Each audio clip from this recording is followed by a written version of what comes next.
Banteng Indonesia masih mempunyai tanah merah yang dapat memiliki garis dan putih, merah dan putih. Maka selama itu tidak akan kita mau menyerah kepada siapapun juga.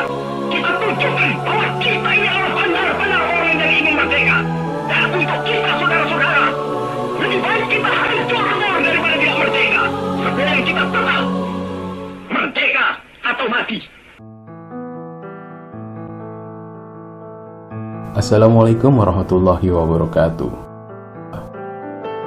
Dalam playlist Menolak Lupa, Indonesia telah merdeka pada 17 Agustus 1945 setelah Bung Karno memproklamasikan kemerdekaan Indonesia di rumahnya di Jalan Pegangsaan Timur 56 Jakarta. Namun ternyata perjuangan rakyat Indonesia dalam mempertahankan kemerdekaan dari tangan penjajah belumlah usai.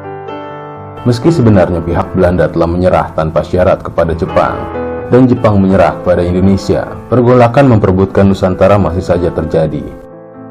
Bagaimana perjuangan tersebut hingga akhirnya melahirkan Hari Pahlawan? Apa yang terjadi pada 10 November 1945? Inilah Menolak Lupa, episode lahirnya Hari Pahlawan 10 November. Sebelum memulai, tidak bosannya kami mengingatkan untuk klik tombol subscribe, tentang notifikasinya, dan like, serta bagikan video ini jika kalian menyukai dan merekomendasikannya. Dengan begitu, akan menjadi pemompa semangat kami untuk memberikan informasi-informasi seputar sejarah yang pernah terjadi di Indonesia. 1 Maret 1942, tentara Jepang mendarat di Pulau Jawa, dan 7 hari kemudian, tanggal 8 Maret 1942, pemerintah kolonial Belanda menyerah tanpa syarat kepada Jepang berdasarkan perjanjian Kalijati. Setelah penyerahan tanpa syarat tersebut, Pulau Jawa secara resmi diduduki oleh Jepang. 3 tahun berselang, Jepang menyerah tanpa syarat kepada sekutu setelah terjadi peristiwa di Hiroshima dan Nagasaki.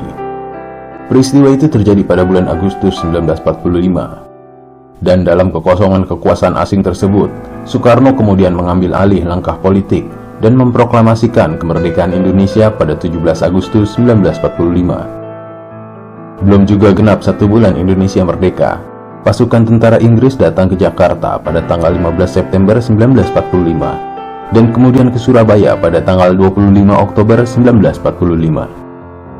Tentara Inggris datang ke Indonesia tergabung dalam AFNI atas keputusan dan atas nama Blok Sekutu.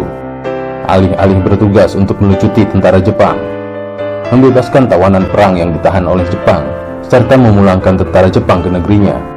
Namun, di balik itu tentara Inggris yang datang juga membawa misi utamanya, yaitu mengembalikan Indonesia kepada administrasi pemerintah Belanda sebagai negeri jajahan Hindia Belanda.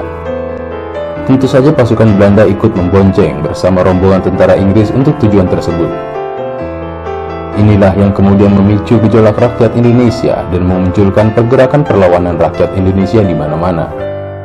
Kembalinya pasukan Belanda ke Surabaya turut diikuti berkibarnya bendera merah putih biru tanpa persetujuan pemerintah Indonesia daerah Surabaya di tiang pada tingkat teratas Hotel Yamato pada malam hari 18 September 1945, tepatnya pukul 21.00. Keesokan hari, para pemuda Surabaya yang melihat bendera tersebut menjadi geram karena mereka menganggap Belanda telah menghina kedaulatan Indonesia, hendak mengembalikan kekuasaan kembali di Indonesia, dan melecehkan gerakan pengibaran bendera merah putih yang sedang berlangsung di Surabaya.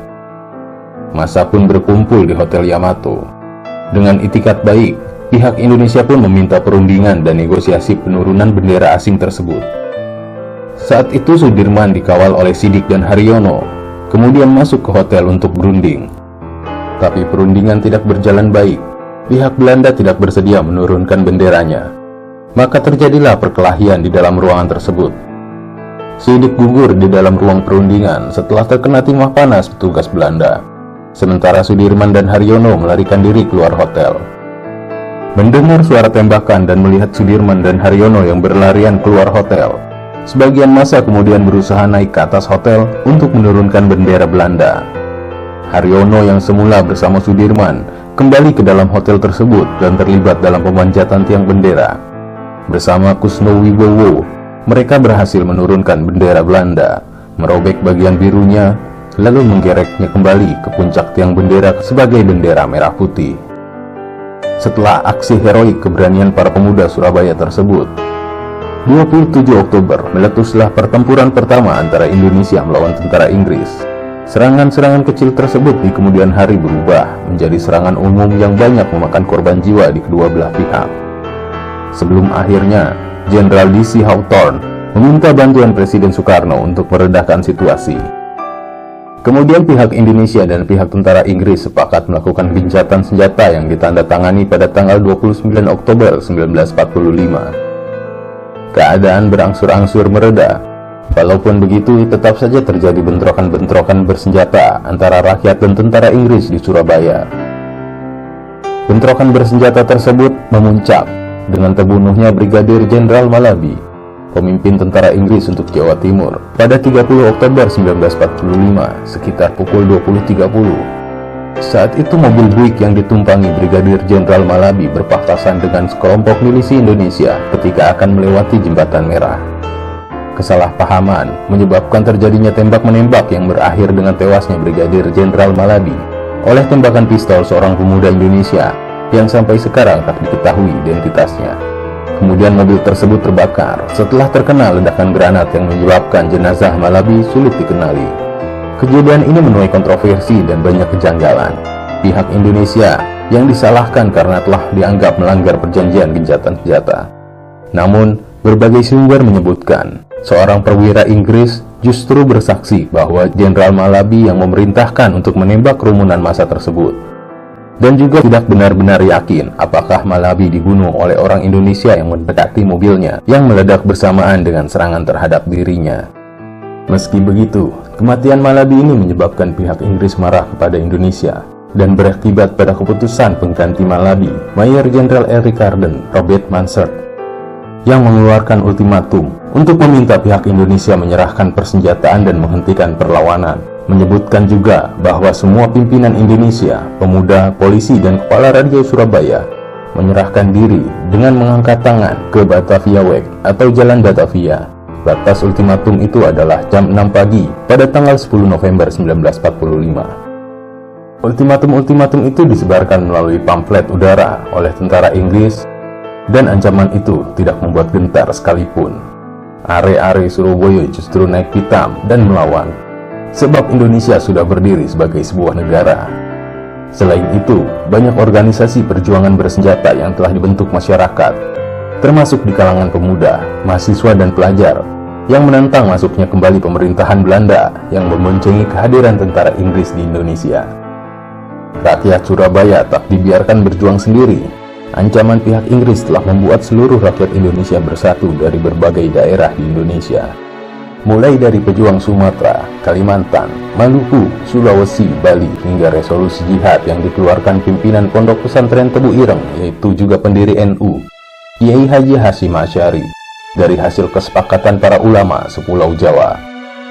Dampaknya, seluruh santri di Jawa Timur dan sekitarnya berduyun-duyun bergerak ke Surabaya.